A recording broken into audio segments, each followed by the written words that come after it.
eligible. Rachel Reeves answering Treasury questions in the House of Commons. Lots of questions there, of course, about the winter fuel allowance, which is going to be scrapped for millions of pensioners. The Chancellor repeating that phrase that we've heard, £22 billion black hole, over and over again in question to those opposition questions. Let's go back now to Toby, who is joining us down the line. We were just about to talk to him before Rachel Reeves got to her feet there in the Commons. And Toby, I was talking to you about the minimum wage, wasn't I, and the impact it might have on businesses like yours.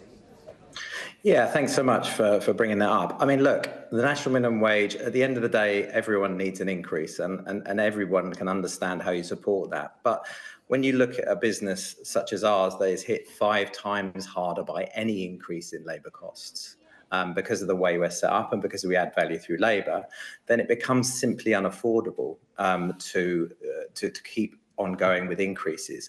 Tomorrow, with what we think is coming in a 2% increase, will cost my business £55,000 probably at an absolute minimum. And what that means is it's no longer affordable to keep on apprentices. Apprentices in our industry have dropped by 83% in the last 10 years. We've spent 5 years trying to explain to government departments what's so different about us, and because we haven't been listened to, we're going to now see the whole industry has no choice but to move to self-employment. Just like these big corporations set up business models that avoid employers' NICs, such as the delivery companies and so on and so on. There is no choice now but for businesses to move to that model. We don't want to do that, but there is no choice. So you're suggesting that a combination of the national insurance rise and also the minimum wage is going to essentially stop you employing people, and that they will become self-employed even if they're working in your salons? It's happened to 63% of the industry already.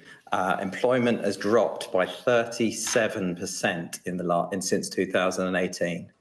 That's 45,000 or so people already moved because of the combination of these things. It's not just this budget tomorrow, but it is the final nail in the coffin, because at the end of the day, it's unsustainable to keep increasing all the taxes. You keep increasing VAT, employers' NICs, national minimum wage. All of these things add up to make it completely unsustainable. And the government really should be going after those organisations and industries that deliberately set up gig economy jobs so that people don't have to play NICs. And that's what you're going to see. I've been telling Department for Business for 5 years, take us seriously, look at us, understand the differences between different business models before it's too late. And I really actually think it's too late.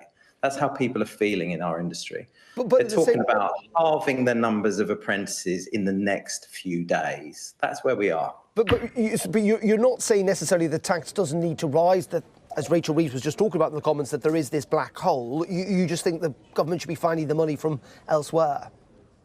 Look, at the end of the day, we all have to pay more. I understand. I understand that there is a hole, and I'll appreciate that. But when you just go after one part of the industry, one industry, or specifically employees, and being employed costs more. It's as simple as that. For employees have to know that it's going to cost a business an extra 10 or more % just to employ them. And that is why you have whole sectors switching.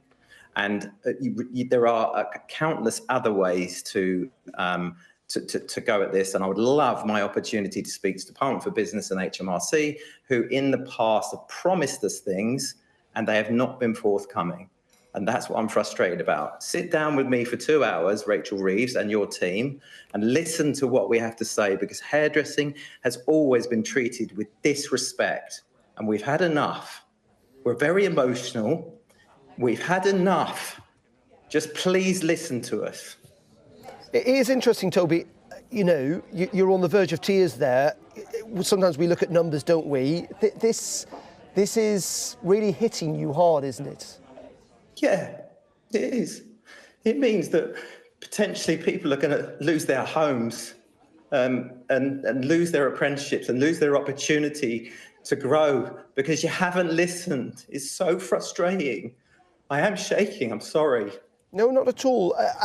Is it that sense that you feel that no one in government is listening to you?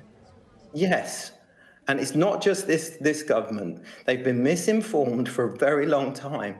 right? We were ignored by the previous government. We were told, oh, we can't do anything about that. And then we were cancelled. We were taken out of meetings. And I'm frustrated for the employers in our industry.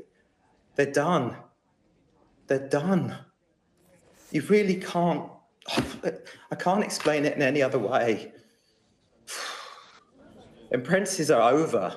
Employment's over because you haven't listened.